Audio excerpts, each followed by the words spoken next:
Caros irmãos e irmãs, sejam bem-vindos à Verbum Vitae, Palavra de Vida, neste dia 12 de janeiro, a segunda-feira do tempo comum. Entramos num novo tempo da Igreja e, portanto, queria, antes de mais, explicar um bocadinho o que é isto. Sei que muitos de vós já sabem, mas queria, apesar disso, para aqueles que ainda não sabem esta realidade da Igreja, partilhar convosco. Primeiro, dizer que a Igreja tem o seu calendário litúrgico, que é diferente, digamos assim, do calendário civil, que começa de 1 de janeiro até 31 de dezembro. A Igreja inicia o seu tempo litúrgico no tempo do Advento, este tempo de preparação para o Natal, e usa então a cor roxa, esta cor de preparação, de penitência. Tivemos então o tempo de Natal, em que a Igreja usa a cor branca, da festa, digamos assim, e depois deste tempo temos o tempo comum, e a partir de hoje certamente vão ver o vosso sacerdote a usar esta cor verde e os paramentos da cor verde, que indica que estamos neste tempo comum da Igreja, que significa que não é menos que os outros, mas que é um tempo em que nós vemos o comum, o cotidiano da vida de Jesus, que sabemos que não é igual ao nosso, que o cotidiano de Jesus resume-se a Jesus que prega o Evangelho, anuncia o Reino e realiza milagres, e portanto isto é diferente do cotidiano, do nosso cotidiano, digamos assim. E depois deste tempo comum vamos já entrar em breve no tempo quaresmal, em que voltaremos a usar o roxo como penitência para preparação para a Páscoa do Senhor, a sua morte e ressurreição.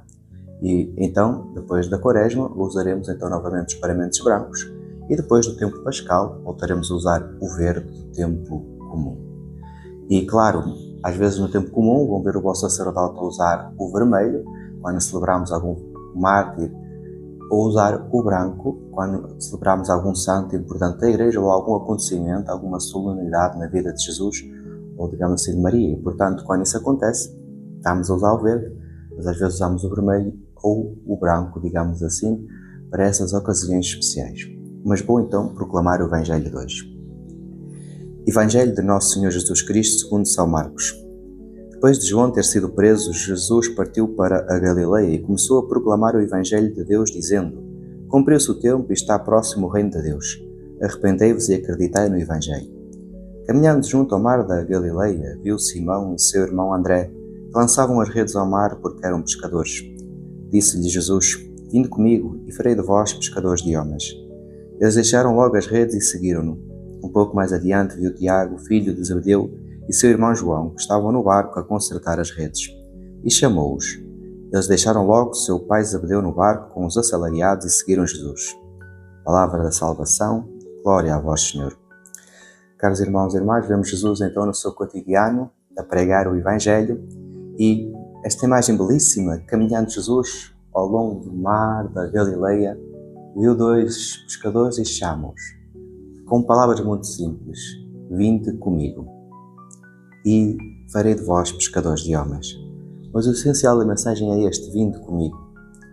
Jesus convida quem quer, e às vezes convida-nos a nós para uma missão na Igreja, numa missão mais particular ao sacerdócio ou à vida missionária, e às vezes nós sentimos um pouco incomodados, porque é nós, mas Jesus escolhe quem quer, e às vezes não é o mais inteligente, ou o mais bonito, ou o mais capaz, mas aqueles que Deus predestinou, também os fortaleceu, digamos assim, segundo São Paulo, também os preparou, ou seja, Deus provém àqueles que escolhe, não é?